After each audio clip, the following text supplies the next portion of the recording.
In the last class, we have seen about the preamble. Very important class. I am expecting that every student, आप लोग सभी एक बार फिर से उस चैप्टर को अच्छी तरीके से पढ़े.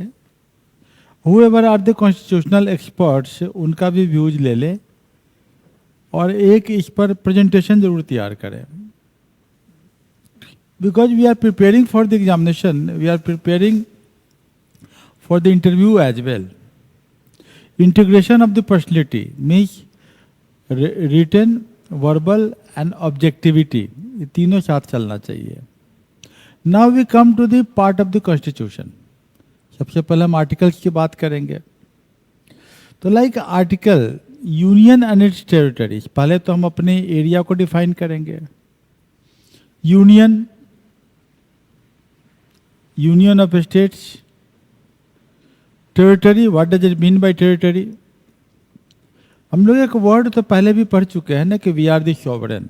हम लोग सॉवरेन हैं. तो Bharat as a union of states rather than a federation of states. Federation of states कहाँ होता है? यूएसए में. हम लोग का क्या है? यूनियन ऑफ स्टेट्स है. Name of the country, article 1 में हम लोग यही देखते हैं कि constituent assembly debated the name. Some members suggested traditional name Bharat, while others for the modern name India. Hence, Constitution adopted a mix of both India, that is Bharat. Constitution के language में हम क्या बोलेंगे अपने देश का नाम? India, that is Bharat. Okay, modern name as well as the ancient name. Bharat history के कॉन्टेक्स्ट में आपने पढ़ा होगा भरत क्लैन, तो भरत ट्राइब्स, इसके बारे में पढ़ा है आपने हिस्ट्री में. फर्स्ट चैप्टर में हिस्ट्री में हम लोग पढ़ते हैं एंशिएंट इंडिया में. Types of polity according to B R Ambedkar, union of states preferred. हम लोग क्या बात करते हैं? India union of states. Okay, not the federation of states. Why? The USA में different states came together and make the union, United States of America union. Different states come together. अलग अलग state थे, एक साथ आए. कुछ state British control के थे, कुछ स्टेट फ्रेंच कंट्रोल के थे. सभी स्टेट अपने अपने कॉन्स्टिट्यूशन के साथ आए और उन्होंने जो है वो स्टेट का यूनियन किया, यूनाइटेड स्टेट्स.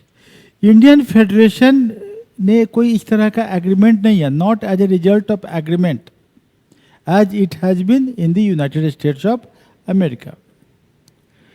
तो इसमें कि यूनाइटेड स्टेट्स ऑफ अमेरिका में स्टेट चाहे तो सीड कर सकता है यूनाइटेड से, यूनियन से. इंडिया में इट कैन नॉट, क्योंकि ये जो है ऑर्गेनिक है, कंट्री हमारा ऑर्गेनिक है. No right to secede from the federation, ये वर्ड याद रखिएगा. No state has right to secede from the federation. और इसी कारण हम लोग स्टेट को रीऑर्गेनाइज कर पाए और अपने कंट्री को बना पाए. तो यहाँ पर कॉन्स्टिट्यूशन में एक वर्ड बड़ा अच्छा इंपॉर्टेंट यूज किया है कि ये अविनाशकारी, अविभाज्य, इंडेस्ट्रक्टिबल है. The federation of India is an इंडेस्ट्रक्टिबल union. ये वर्ड याद कि इंडेस्ट्रक्टिबल यूनियन है, अविनाशी है. ठीक है, ये वर्ड आप याद रखिएगा. Means no one has right to secede. According to right 1 of article 1, the territory of India को कैसे हम डिफाइन करते हैं? Territory of the states. Territory था स्टेट का. Union territories specified in the first schedule. Union territories specified in the first schedule. इससे पहले Andaman and Nicobar island, it was union territory. अभी तो बहुत सारे लक्षद्वीप है, पौंडीचेरी है, तो ये सभी यूनियन टेरिटरीज है.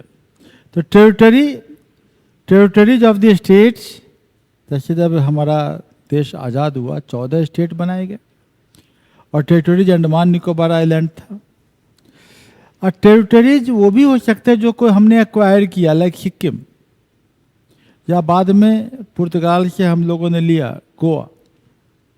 तो ये भी टेरिटरी है. 3 तरह के टेरिटरी आपको दिख रहे हैं. तो clear distinction between territory of India and union of India. The territory of India is a wider expression. It includes not only states but also union territories and the acquired territories. Union of India includes only the states that share federal powers with the center. The Union of India में different states जो एक साथ जुड़े हैं जिसका federal power हमारे पास में है. इन्हीं बातों को मैंने हाईलाइट करके यहाँ पर आपको बता दिया है पिक्टोग्राफिक सेंस में, and you can understand it very well. हम लोग आते हैं आर्टिकल 2, 3, 4 की ओर. आर्टिकल 1 तो हमने समझ लिया. Article 2 grants the parliament the power to admit into the union of India और एस्टेब्लिश न्यू स्टेट्स और such terms and conditions as it thinks fit. Article 2 के अंतर्गत हम जो है किसी और कंट्री को भी एक्वायर कर सकते हैं. लाइक सिक्किम को हमने एक्वायर किया. Correct. This can be done. और इसका हम टर्म्स एंड कंडीशंस पार्लियामेंट में हम रेटिफाई कर लेते हैं कि किस टर्म्स कंडीशंस पे हम इसको कर रहे हैं. Correct. The article relates to the admission और establishment of new states that are not already part of the union of India, like acquisition and integration of Sikkim. Sikkim को जैसे हमने किया. करेक्ट. मान लिया कि hypothetical condition, suppose Balochistan Pakistan से सक्सीड कर जाए. It wants that I should be integrated with India. तो पार्लियामेंट में इसको एक अमेंडमेंट लाना पड़ेगा और parliament can easily do it with the terms and conditions under this article, article 2. Article 3 formation of new states and alteration of boundaries. किया भी हमने.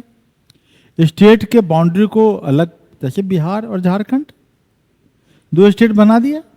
यही दिख रहा है. तेलंगाना बाद में बना ही है. मद्रास जो तमिलनाडु अलग हो गया. तो ऐसे बने हैं. तो ये ऑथराइज करता पार्लियामेंट को कि हम इसको form new state by separation of territory. क्या ये न्यू स्टेट बना देंगे फ्रॉम एनी स्टेट और बाय यूनाइटिंग 2 और मोर स्टेट्स. हम 2 स्टेट को जोड़ के भी एक स्टेट बना सकते हैं. It can be done. Increase the area of any state. बहुत बार हुआ है. बिहार बंगाल के बाउंड्री डिसाइड हुआ है. अभी भी जो है कुछ नदियां जो है घाघरा वगैरह जो अपना कोर्स चेंज कर रही है, तो यूपी और बिहार की बाउंड्री हम लोग चेंज करने की बात कर रहे हैं क्योंकि नदियों ने अपने कोर्स को बदल दिया है. Diminish the area of any state. It can be done. छोटा भी कर सकते हैं.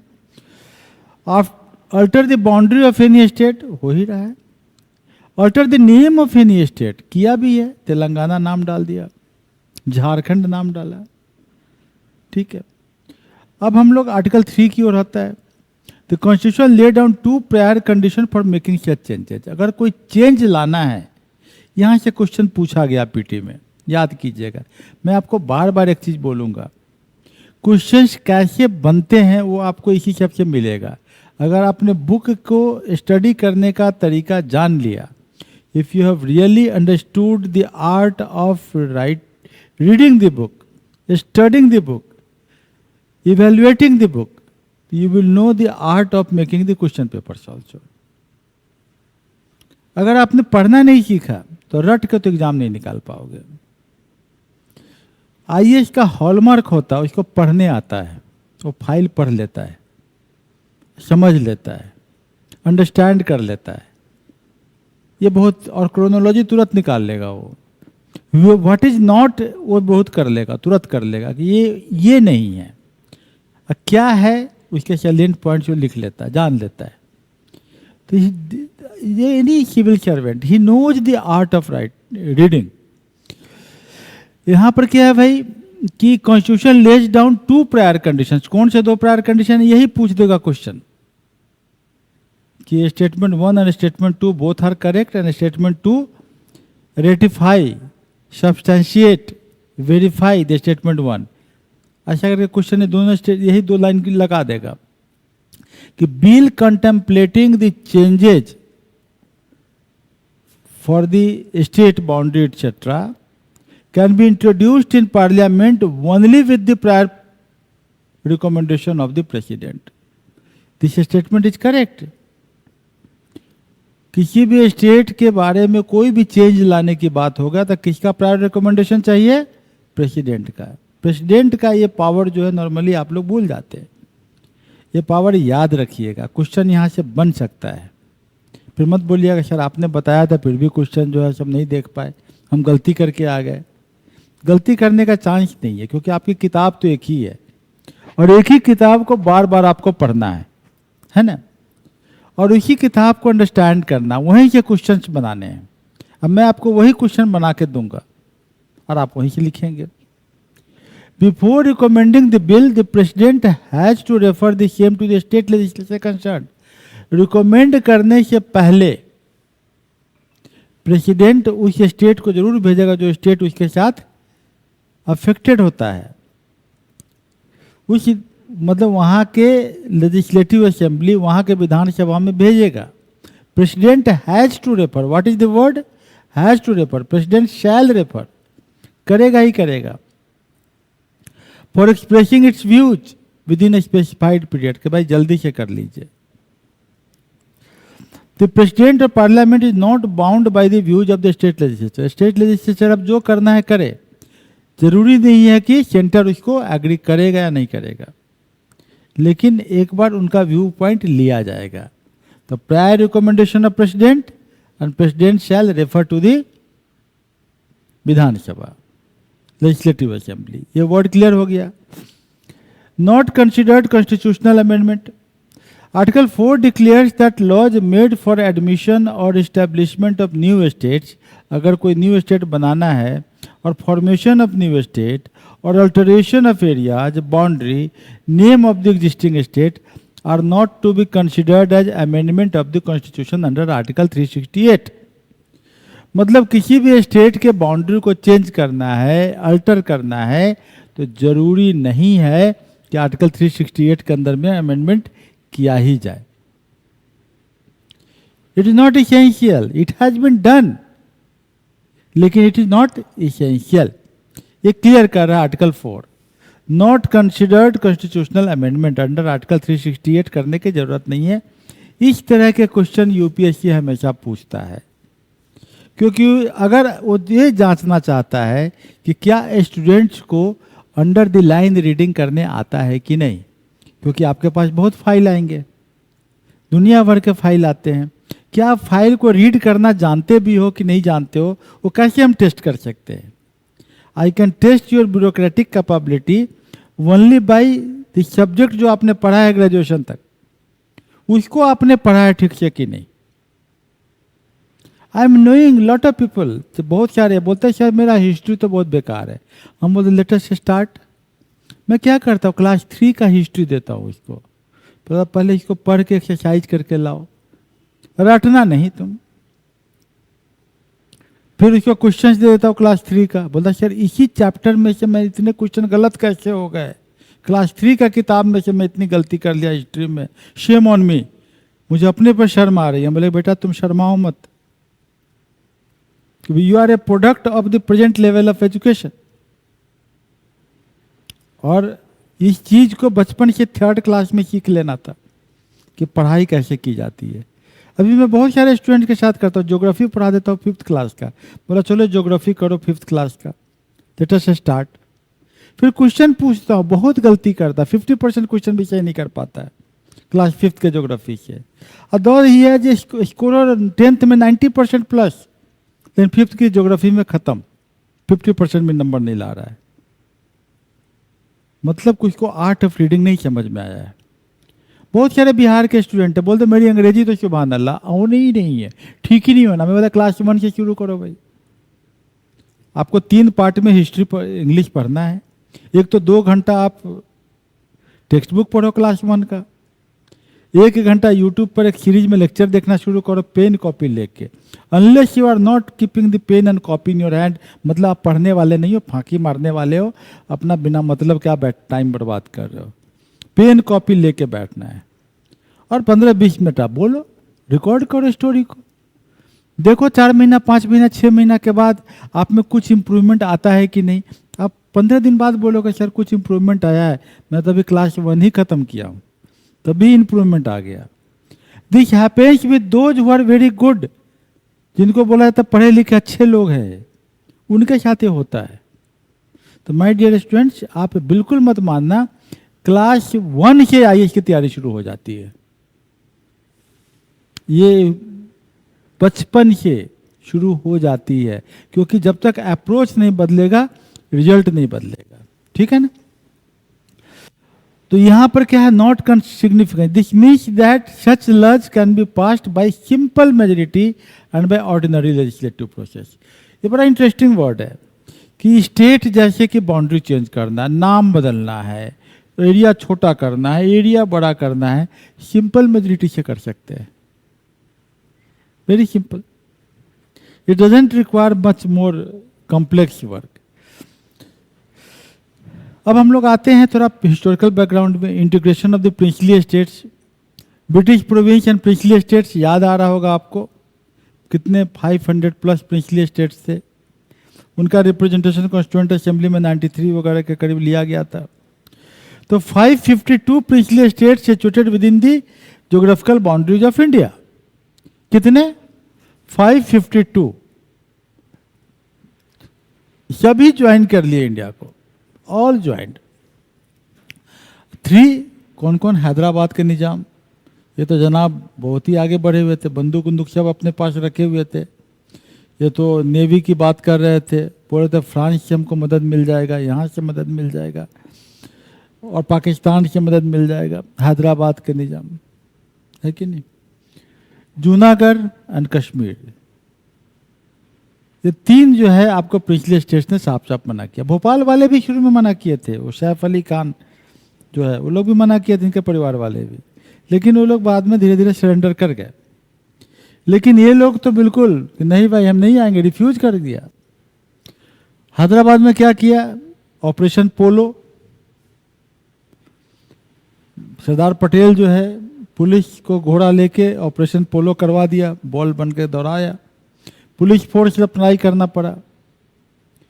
जूनागढ़ में बोला गया कि भाई रेफरेंडम करो, इंडिया में रहना है कि पाकिस्तान जाना है, रेफरेंडम में इंडिया आ गया। और कश्मीर का जो है इंस्ट्रूमेंट ऑफ एक्सेशन, राजा हरि सिंह की कहानी है कि राजा हरि सिंह नहीं चाहते थे, इंडिपेंडेंस चाहते थे। जब पाकिस्तानी कबीले वालों ने अटैक कर दिया, पाकिस्तान की आर्मी ने इसको सपोर्ट कर दिया, तो राजा हरि सिंह को लगा अब कोई उपाय नहीं है। रात को दौरे दौरे 12 बजे पहुंच गए सरदार पटेल के पास, इंस्ट्रूमेंट ऑफ एक्सेशन साइन हुआ। देन इंडिया की फोर्स गई और उसमें जो एक सेटलमेंट हो गया इंटरनेशनल कोर्ट ऑफ जस्टिस में, तो कुछ एरिया अभी पाक ऑक्युपाइड कश्मीर है, जिसको हम क्लेम करते हैं कि कश्मीर का पार्ट है। और आज के कॉन्टेक्स्ट में 2019 में फिर से क्या हुआ, यूनियन टेरिटरी में बन गया। तो रिसेंट एग्जाम्पल, लेकिन ये नहीं हो, हम रिसेंट पे भी नहीं आ रहे, अभी हम बात कर रहे हैं यहाँ पर कि integration of India of the princely states. ठीक है, नीचे में मैप वगैरह हमने बना दिया है, आप बना के प्रैक्टिस कर लीजिएगा। अब हम लोग आते हैं कि भाई ये जो स्टेट का क्रिएशन किया गया वो किस आधार पर किया गया। Reorganisation of state on linguistic basis. 1948 देश आज़ाद हो गया 1947 में। 1948 में एसके धर वो एक चेयरमैन थे और उन्होंने एडमिनिस्ट्रेटिव कन्वीनियंस से स्टेट को रीऑर्गेनाइज कर दिया। किस कन्वीनियंस से? एडमिनिस्ट्रेटिव, ताकि एडमिनिस्ट्रेशन किया जा सके।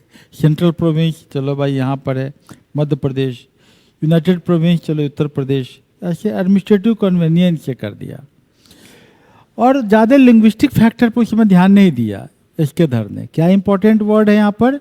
1948 में linguistic was not the consideration. ये स्टेटमेंट सही है, हमेशा याद रखिएगा, क्योंकि जहाँ कहीं गड़बड़ होगा, थोड़ा कंफ्यूजन पड़ेगा, नोट्स पढ़े रहोगे बेटा नहीं निकलेगा एग्जाम। यहाँ एक ही किताब को बार बार समझने की जरूरत पड़ती है, नोट्स में सब लाइन सब नहीं क्लियर होता है। That's why I am emphasising on writing a book. मैंने बुक आपके लिए लिख दिया है ताकि आप वो बुक को समझ लोगे तो आपको क्लियर रहेगा, क्योंकि every line is important in my book. जब इसके बाद दिसंबर में, जून में तो ये हुआ, दिसंबर में जेबीपी कमेटी या जेबीपी मतलब J means Jawaharlal Nehru, V means Vallabh Bhai Patel और पी मीन्स पटाभी सीतारमैया, ये 3 कमेटी थे। उन्होंने भी लैंग्वेज को शुरू में रिजेक्ट कर दिया। हालांकि थोड़ा बहुत लैंग्वेज पर बातचीत बहुत लंबी चौड़ी चली, लेकिन रिजेक्ट ही कर दिया जेबीपी कमेटी 1948 में। मतलब लैंग्वेज वाज नॉट गिवन तहजीब, उसको इंपॉर्टेंस नहीं दिया गया, एडमिनिस्ट्रेशन को दिया गया। लेकिन उसके बाद 1953 में एक बंदा है पोटी श्री रमालू, उसका फोटो दिखाएंगे, साधु टाइप का आदमी दिखेगा कहीं पर, नीचे में दिखेगा, हाँ करेक्ट, यहाँ पर देशवन, हाँ ये पोटी श्री रमालू, ये जनाब है ना, ये जो है पोटी श्री रमालू जो है 56 डे के हंगर स्ट्राइक पे चले जाते हैं, 56 दिन तक भूखा रह गया। और the government was forced to create the first linguistic state. कब की बात है? 1953, इलेक्शन की बात है। 1952 में फर्स्ट इलेक्शन हुआ, 1953 में पोटी श्री रमालू 56 दिन में एक्सपायर कर गया। और तेलुगु स्पीकिंग एरिया को मद्रास स्टेट से हटाना पड़ा। अब मद्रास हो गया अब आपका तमिलनाडु, और ये हो गया आंध्र प्रदेश, करेक्ट। तो ये मद्रास स्टेट से ये निकाल दिया गया। फिर 1953 में आफ्टर दैट बोला गया कि भाई ठीक है, फजल अली कमीशन को इस्टेब्लिश किया गया। फजल अली चेयरमैन है, के एम पानीकर मेंबर हैं और के एन कुंजरू मेंबर है। तो ये फजल अली कमीशन के कौन कौन मेंबर होते हैं याद कीजिएगा, बीपीएससी में क्वेश्चन आता है ऐसा। तो उन्होंने बताया कि भाई लिंग्विस्टिक बेसिस ठीक है, आपस में लैंग्वेज का ठीक ही रहता है, अच्छा रहता है। और उसने 1 लैंग्वेज 1 स्टेट के हालांकि रिजेक्ट किया कि जरूरी नहीं। अब मान लो बिहार में मिथिला को थोड़ी मिथिलांचल दे देंगे, इधर दे देंगे, ऐसा तो नहीं हो सकता ना। एक ब्रॉड आइडिया लिया। तो ये आपका Fazal Ali, K M Panikkar and H N Kunzru, ये आपका एक हो गया। तो यही बात हम लोग यहाँ कर रहे थे कि डिफरेंट कमिटी जो है, फजल अली कमीशन, ये आपका हो गया commission for the linguistic reorganisation.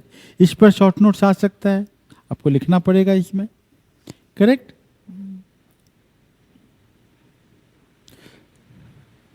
उसके बाद फजल अली के रिकमेंडेशन के बाद स्टेट रीऑर्गेनाइजेशन एक्ट आया 1956 में, 7th कॉन्स्टिट्यूशनल अमेंडमेंट एक्ट आया।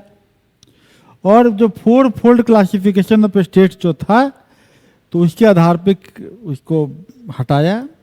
तो 4 फोल्ड था पहले, अभी दिखाएंगे आपको। और जो 14 states and 6 union territories November 1, 1956 तक इस्टेब्लिश हो गया।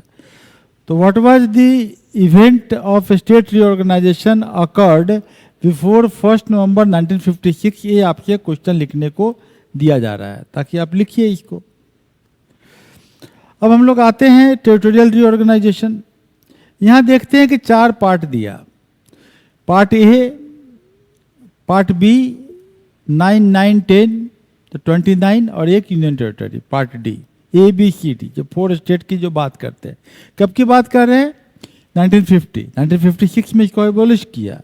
तो अभी बात कर रहे थे कि जो 4 को एबॉलिश किया, यही 4 है। इसमें 4 में देखिएगा Assam, Bihar, Bombay, Madhya Pradesh, Madras, Orissa, Punjab, United province and waste Bengal, ये 9 जो है आपको पार्ट ए में है। आप इसको याद कर लीजिएगा, असम, बिहार, बॉम्बे, मध्य प्रदेश, मद्रास, उड़ीसा, यहाँ पर दिख रहा है असम, बिहार, बॉम्बे, मध्य प्रदेश, मद्रास, उड़ीसा, और उसके बाद आपका यहाँ आ जाएगा Punjab, United province and waste Bengal. Part B में जो है वहाँ भी 9 हैं, जिनके नाम अभी बदल गए हैं।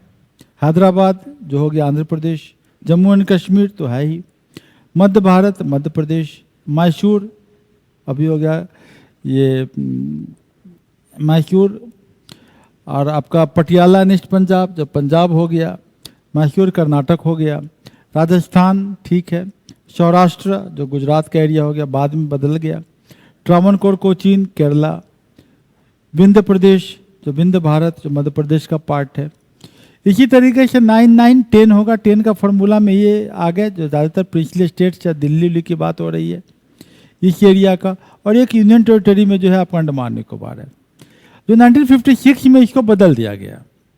1956 में बदलने के बाद 7th कॉन्स्टिट्यूशनल अमेंडमेंट एक्ट आया, जब भी हम बात कर रहे थे 1956 का, और इसमें आपको मेन होंगे जो 14 स्टेट और 6 यूनियन टेरिटरी आपके सामने आ गए।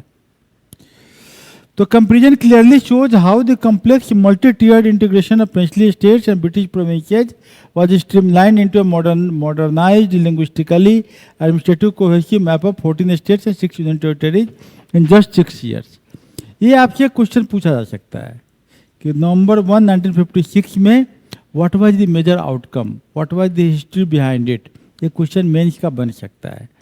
पीटी की तैयारी के साथ साथ मेंस की भी तैयारी करते रहिए, वो आपको हेल्प करेगा। अब 1956 के बाद हम देखते हैं, क्रोनोलॉजी देखना होगा कौन स्टेट कब बना। तो 1956 स्टेट रिऑर्गेनाइजेशन के बाद पॉलिटिकल एजिटेशन शुरू हो गए। मराठी बोला कि भाई हम तो मराठी स्पीकिंग है, गुजराती के साथ क्यों रहेंगे, और महाराष्ट्र और गुजरात हट गए, 2 पार्ट हो गया, महाराष्ट्र एंड गुजरात।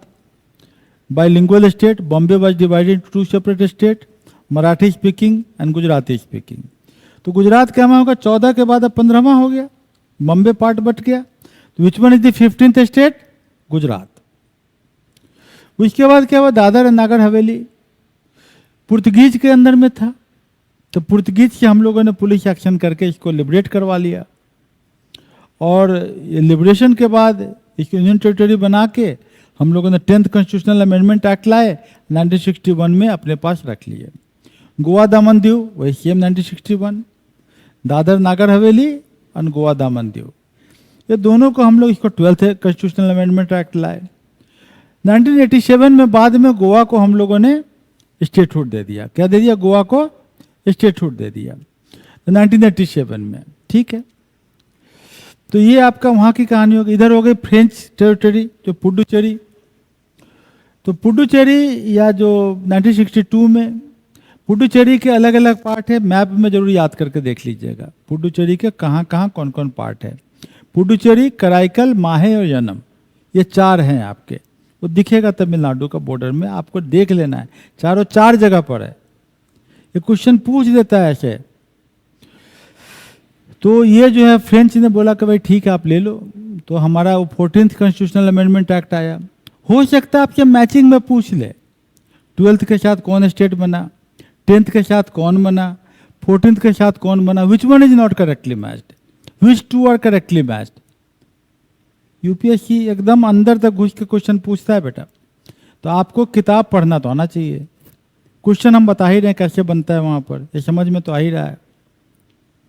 1963 नागा और त्वेनशांग एरिया जो नागालैंड का है, आसाम का, वहाँ पर नागा लोग विरोध कर दिए थे, तो 16th स्टेट बन गया।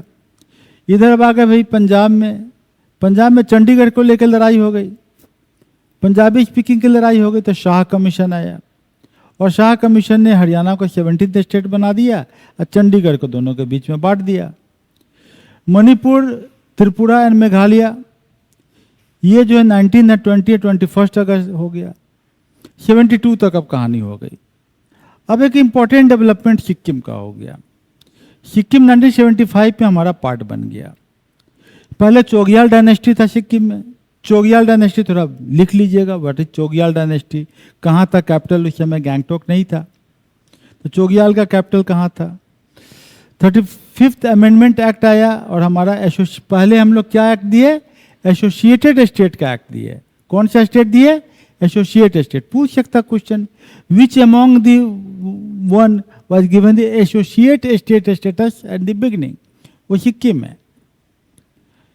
चोग्याल को खत्म करके 36th अमेंडमेंट में हम लोग का 22nd स्टेट बना इंडियन यूनियन। एक बार यही क्वेश्चन पूछ लिया, 15वां स्टेट कौन है, 22वां स्टेट कौन है।